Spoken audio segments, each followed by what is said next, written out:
Hello everybody and welcome back to a new Martial Case. Today we've got a brand new Vampire Coast faction under the SCM team again.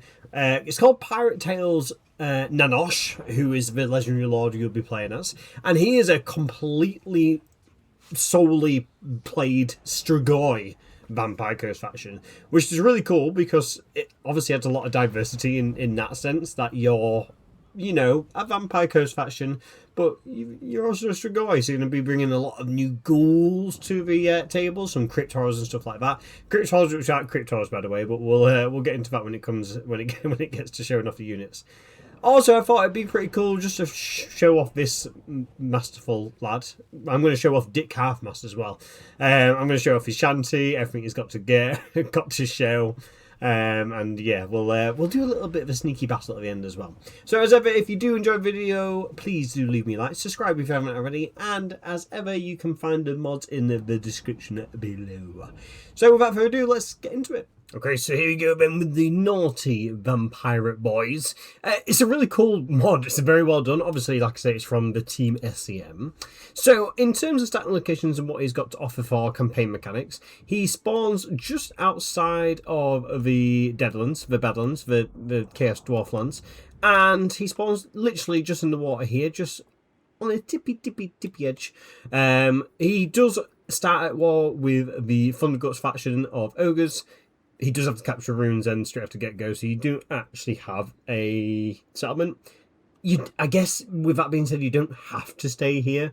But it definitely has some nice variety to, obviously, a Vampire Coast faction. And his whole entire theming is very, obviously, unique to him anyway. So, when it comes to, obviously, campaign mechanics, he functions very similar to what you would expect from a Vampire Coast faction. So he's still got his treasure maps, he's still got his offices, his rights and stuff like that, so that all stays the same. And on top here, he's still got infamy and the sea shanties there, as you can see there. However, a different thing he's got is up here. You can see some legs, well, meat as that actually is. So he collects meat by obviously battling mainly, and he uses meat in the cooking mechanic. So you can click on that, or you can click down here. It's the same thing, and it'll open up the ghoul cooking. Obviously, this is very similar to Grant the Paunches, but yeah, functionality wise, it works the exact same. You put different things in here. You get different trade-offs, obviously, for whatever you put in here. Like, for example, this one is giving us those effects, and that one is giving us that effect. And then it'll give you, like, a generic all-round effect for combining the two together. So these two give these separate effects, and then putting the two together, you get this one as well. However, to actually get cooking, you need 3,000 gold. Sorry, I was going to say 6,000 gold and 500 meat to actually start cooking. So you've got to kill a couple of boys before you can actually start using it. But I assure you, mixing and merging, obviously, we know how good Grant the Paunches is, and this is basically the same. It can be pretty naughty.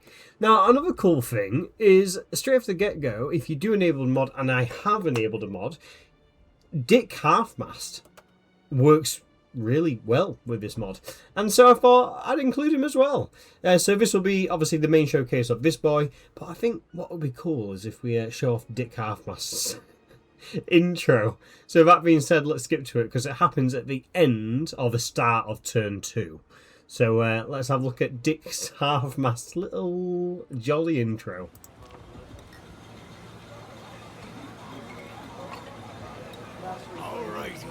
Listen up, mateys! You won't catch Silustra thing in this one, boys!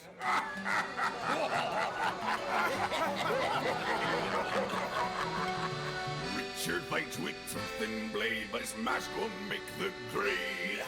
The dead all cheer, the sailors scrum for his prowess weak, his keel have blown.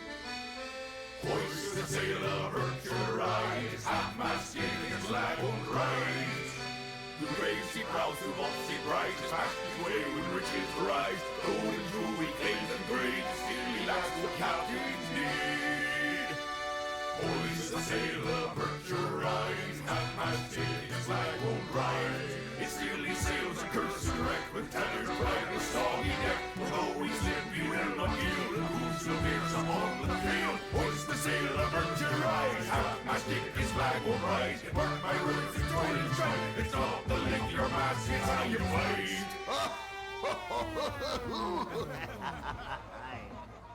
And there we go. That was that abomination.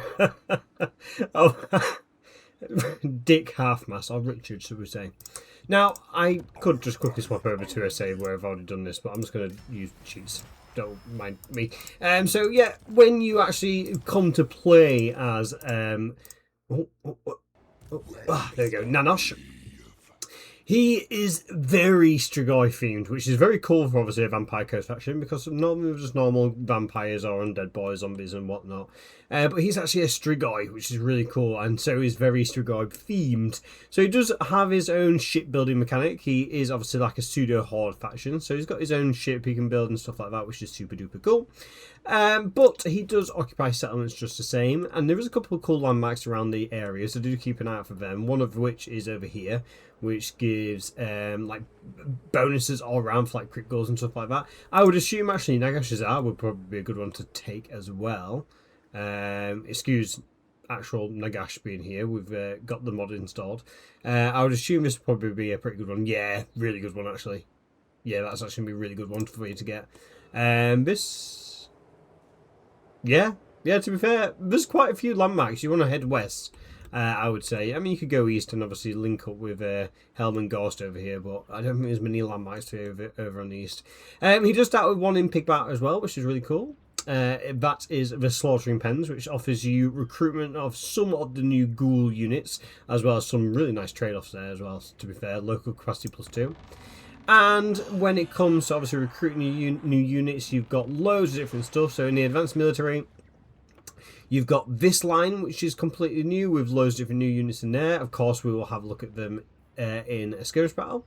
You've got your normal tree here with some Rotten Leviathans and stuff like that, and your Mongol Haunter. This new tree there with some new beastie boys, cannons boys. So yeah, you still have the artillery, still got Necrofex, so that's not too bad. And then you got some ogre boys here, which again we'll look into. And then basic military is the exact same. So you've got your normal tree here, normal tree there, normal tree there. I believe. Oh no, that is normal. And then a couple of new boys on this line here. So that's where you're going to be going to get them all. When it comes to lords, there's only one lord. And that is a Strigoi Fleet Admiral. So yeah, you only get one boy. However, you get 3 different laws of magic. So you got Death, Vampires, and the Deep. But yeah, you can only get Strigois because you're a Strigoi-based faction. When it comes to heroes, you get Mongol Haunters and Gunnery Wights, but you also get the Fleet Captains. Now, the Fleet Captains can only be recruited by leveling up Nanosh's main shipbuilding up to tier 3, and as you can see there, the fleet captain, are all Strigois as well. So you can't get normal Vampirates, you're all Strigoi. And the Nanosh obviously looks beautiful in and of himself. So yeah, there you go. And just have to turn to, we've already got Dick Half-mast as well, which has many an interesting skill line. So he's got the Hunger, which is fine. Heavy Shaft. Lads, brace yourself. He's unsheathing again. Nice buff to artillery there. Booty Hunter. Every map leads to treasure. Some just happen to lead to the tavern. Sea Scum. Filthier than the bile and twice as slippery. Leaves a trail wherever he goes. Oh, God. Surgeon Seamen. Once they start pumping out the hull, it's already too late.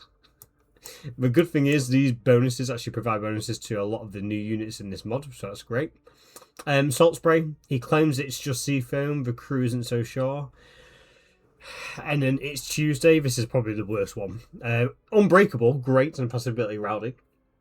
And that leadership for the whole entire army, great. Every 3rd Tuesday at 3:32 AM, he dons his finest hat, stands dead still in his neighbour's yard, and does what must be done. The sea understands, the crew does not. Absolute menace to society. Having a look at the Nanosh's then, he actually has some pretty cool ones as well. So he's got the Captain's Call, Bound Summon, not too bad. Articles of Agreement, So diplomatic relations there with Vampire Coast and Vampire Count factions, as well as a loyalty bonus there for your new captains. Ghouls will eat anything, so yeah, a nice bonus there. The hunger for crit ghouls and crit horrors, that's actually really good, as well as a bonus to melee attacks. Drowned in red, healing cap, melee attack and weapons range, so just a nice little buff there. The Brain Banquet, campaign movement range plus 10, ambush success chance plus 25, and vanguard deployment for the whole entire army. So yeah, that's really cool. And the last one there is Bound Vortex, Guns of Utenmung. Yeah, God, my. Black powder and curses fuel the cannons, each volley heralding doom for those who dare stand against Nanosh and his crew. So yeah, a nice vortex ability there for him to use as well. So yeah, not too bad. He also has a Rotten Terrorgeist as a mount. With that being said, I think that's pretty much all I've got to show you when it actually comes to his campaign mechanics. Like I say, Vampire Coast, but very Strigoi themed. Let us now jump into a skirmish battle, and we'll have a look at everything he has to offer, and of course, Dick Half-mast himself. So let's jump in. Okay, so here we go then. We've got the Ghoulish roster for the Vampire Coast. I couldn't actually get Dick Half-mast in here because he's actually got his own faction tab on the skirmish battles scene. So I will cover Dick Half-mast right at the end by himself. But everything else is here. Of course, take into account this isn't everything he can get. He does have an extended roster of the normal Vampire Coast units. However, he does specialise more so in, obviously, what we're about to have a look at here. So we'll start off with the Lords and Hero choices we've got then. Some of which we'll just kind of fly through. Starting off with Nanosh himself. He, of course, comes on a Terrorgeist. The Strigoi models look absolutely appalling when on the back of mounts. So I apologise for that monstrosity in and of itself. But yeah, Nanosh, let's have a look at his base level then. So base levels, he's got Spellcaster, Armor Piercing, Poison Attacks and Aquatic. So yeah, all round not too bad. AP and Poison Attacks on his melee and loads of bound abilities. Slaughterous Wake. Will execute units in combat below 20% threshold. That's insane. Wow, okay. Bloodlust, the Captain's Call, which is a summon of Crypt Ghouls. Guns of Utenmung, is how I'm going to say it. Is like a wind bound spell, 2 uses of that. And then Ghoul Admiral of Usharan. Yeah, good healing spell ability there. It's also cool because it's not a single use, so you can keep on obviously regenerating health over time. Good leadership there as well. And he's also a spellcaster, so he's got access to the Law of Deeps, as well as the Law of Vampires, as well as the Law of Death as well. So all around a really nice, versatile spellcasting lord, but also Strigoi, so a little bit more tankier in battle. Obviously, for spellcasters, he's not too bad at obviously engaging and holding in melee, especially with that 75 melee attack. That's not too bad at all. Moving on to your Lord choice then. So you only have one Lord choice, but you have 3 variations, all of which can be equipped with a Terrorgeist. I just didn't want them all looking like this. Yeah, models, beautiful, looking really cool, very vampire-y. So yeah, they all will be the exact same. Obviously, his stats are going to be a little bit skewed because of Terrorgeist, but yeah, as you can see here, they're all the exact same. You've got the Law of Death, the Law of Vampires, and the Law of Deeps. They are the 3 Lord choices available to you. And then have a look at stats. He's a Spellcaster, Armor Piercing, Poison Attacks, and Aquatics, so very similar to Nanosh himself. And yeah, stats wise, in fact, I want to say he's almost carbon copy. Yeah, Nanosh just has a little bit more health, a little bit more leadership, and a little bit more weapon strength. Apart from that, he's almost a carbon copy. Nowhere near as many active abilities, but he still has Bloodlust, Claws of Morcaine, and then Ghoul Admiral of Usharan there, which is the nice healing one. Claws of Morcaine's not too bad. Good AP damage there. So yeah, really nice Strigoi Lord there. When it comes to heroes, you've got a new-ish, I guess, hero. These are your fleet captains. Again, similar to the bigger Strigoi boys. You've got 3 different variants, but they are all in and of themselves the same. They can't be mounted, unfortunately, so what you see is what you get. They come with the taunt ability and a law in respects to the deeps, death, and vampires, the exact same as the Lord variants. All round, yeah, cool. loving the fact that they're obviously just like smaller, skinnier Strigoi. Yeah, cool. In terms of stats, they're exactly the same, just a little bit weaker. They've still got spellcaster, decent melee combatant, poison attacks, and aquatic. So they've still got AP. That's what they've got there. Armor piercing. They've still got armor piercing. So yeah, they're going to hold their own. Very similar to obviously the Lords. There are 2 generic heroes we can get. So we've got these boys. We've got the Gunnery White. He is gone full skeleton mode here. He's no longer a little bit, peely with the flesh. He is completely skeleton. He does have a mount option, so yeah, not too bad. I'm not going to go through his stats because he's just a Gunnery White, but included in his roster. And also the Mongol Haunter as well. So yeah, nice hero variations. Moving on now then to the infantry. So I will say one thing. There's one Regiment of Renown included with this. Obviously you do have access to all the other Regiments of Renown and all the Regiments of Renown for Nanosh is recruitable multiple times. You can recruit them multiple times. So that's a nice obviously addition to his faction I forgot to include. So yeah, you can keep on recruiting the Regiments now on cooldown. So yeah, really cool. So having a look then, starting off, we've got the Hull Borer team. You're going to see a lot of Skaven-inspired weapon teams here, but they look fucking hilarious with the ghouls instead. So yeah, armor piercing can attack walls, vanguard deployment, and aquatic. They've got Splinter Shock as an active ability, which means that enemies all around them cannot move as long as they're on the floor. And then Keel Shock here, which does damage and a reduction to speed. Pretty good as a supporting unit, to be fair. Yeah, all around magical attacks, AP attacks. Looks really cool. Wallbreaker as well, yeah, not too bad. Sorry for the cut there. I am still recovering from illness. I don't know why these boys are facing the wrong way. They automatically turn on a pivot, which is a little bit annoying. So these are your early game infantry choices. So these are the Ghoul Slaughterhand mob. With cutlasses, would you believe? They are anti-infantry, which is nice. Poison attacks, aquatic, but weak against armour. Not having a lot of AP, but obviously these are one of your first early game ghouly units. You can buff them, of course, especially with Nanosh. So yeah, not too bad. Vanguard deployment, nice actually. Hide stalk as well. Yeah, to be fair, these could be really versatile and obviously doing ambush attacks from behind, taking out the range units, stuff like that. 38 speed, obviously nowhere near as slow as zombies. We do have a variant over here, the Ghoul Slaughterhand mob with the harpoons. These things look insane. So yeah, in comparison, they are anti-large, poison attacks, aquatic, and weak against armor still, but basically very similar. You can see there in stats. They have less melee attack, less weapon strength, less charge bonus, but more melee defense. So these boys are going to be a little bit more tanky and holding the line, and then also that bonus Beast Large as well. In terms of abilities, the exact same, obviously with the Vanguard deployment and Stalk, so not too bad. Moving on to these boys then, we've got the Sea Ghouls. These are a little bit more of an upgraded variant of the boys we just had a look at. So these are tier 3, entity count of 120. They have armor piercing, anti-infantry, vanguard deployment, and of course aquatic, would you believe? Have a look at stats. Yeah, not too bad. They've got again poison, just a debuff poison. All of them just have the debuff poison, no lethal poison, and a bonus for this infantry.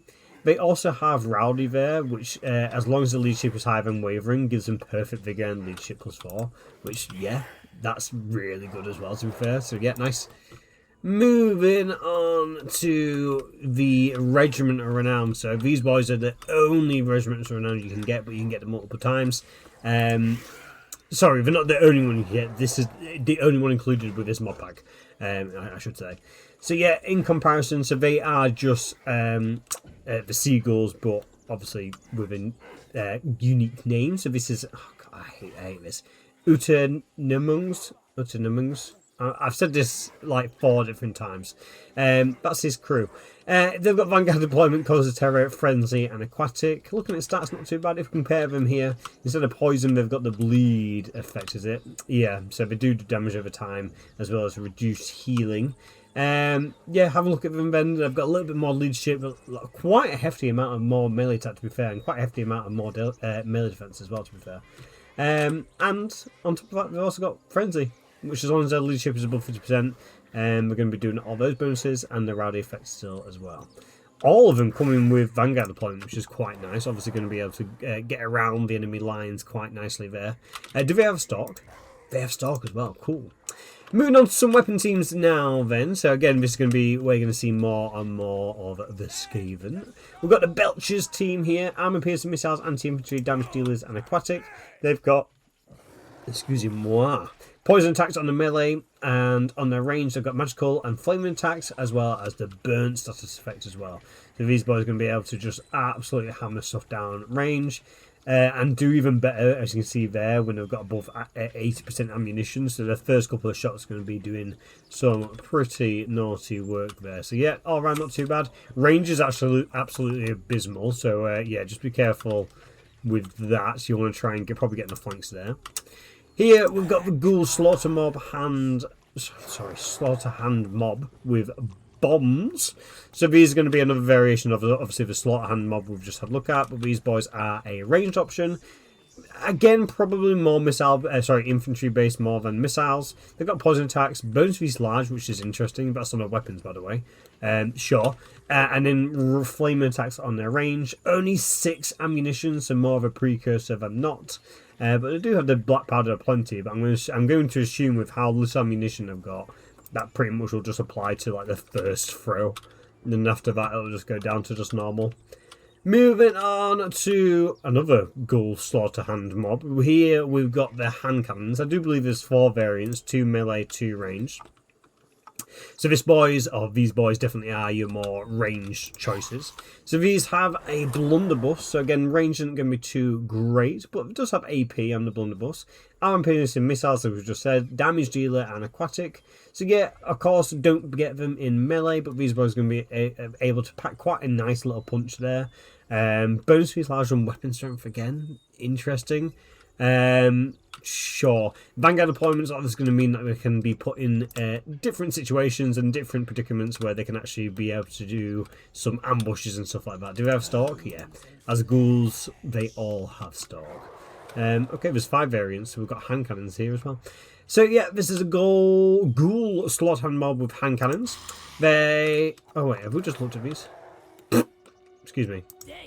I'm sorry. Handgunners. We do have 5 variants, but I zoomed out and zoomed in on the same unit. Whoopsie. We've got a cool Slaughter Hand Mob with handgunners here. So these have armor piercing missiles, special range weapon, poison attack, and aquatic. So these boys are going to be definitely a little bit better, obviously, with that extra range there. 145 range isn't too bad. Again, avoid getting into melee. They do have bonus fees large, which I would like to say makes a little bit more sense having a oh my god, what's it called? Bayonet. There we go. Having a bayonet on the weapon. But yeah, all around not too bad. Good damage going to be able to get out there, but again, keep them protected. Do not get them in melee. Moving on to more specialised weapon teams then. As you can see here, we've got rattling guns. But this is actually the Bone Grinder team. So they've got armor piercing missiles, anti-infantry damage dealer, and aquatic. Yeah, just Skavens, but tier 2, so you're going to get them really quickly, to be fair, which is nice. Again, don't worry about melee. They're not going to be going into melee, and if they do, they're dead. When it comes to range, 145 range. Not too bad on the range department, but missile strength there, 288 with the suppressed effect and AP as well. So these boys are going to be great early game. Tier 2. Obviously, putting some damage down range. Moving on to these boys, of course, you can't have the rattling guns without the Warplot Giselles. So here we've got the Deadshot teams. Again, looking absolutely glorious. Look at them. Excuse me. Sinesh has left a mark on my throat. So yeah, we've got armor piercing missiles, damage dealer, good range, and aquatic. These are tier 3, so take into account they're probably going to not be unlocked at the same situation or same time as a Bone Grinder team there. When it comes to melee, again, don't worry about melee, they're not going into melee. They, funnily enough, do not have stock compared to the rest of the roster, as do the weapon team here. They don't have stock, and they don't have Vanguard deployment, so these boys you really do want to keep right at the back and protect, because right off the get-go, the rest of your army is going to be hidden. These aren't. So just be careful when it comes to like enemy artillery. They're not going to be able to see your main units. They're only going to be able to see your weapon teams. So yeah, just take that into account. They're going to be visible, the rest of your forces aren't. And yeah, looking at the weapon strength then, so missile strength is actually really low there at 30, but they do have the shield breaker and the armor piercing effect there. I'm a little bit concerned about that missile strength. That's really low. What do these do? 22. 34? I want to say that's really low. Huh, maybe that'll be buffed in the future. I want to say that's really low. And then moving on over here, we've got I want to say mortars, right? But like the Skaven weapon team mortars, not the actual like mortars you would get with Vampire Coast. So we've got the Boom Maw team. They're anti-infantry damage dealers, aquatic, and have good range. 250 range, that's pretty good there. And yeah, just exactly that. They've got good range and AP on the missile strength. 75 missile strength is not too bad, but they will also be doing explosive damage because they're a mortar team. And he's thankful it didn't fucking blow up. I love the Skaven animations, and it looks even funnier when it's on ghouls.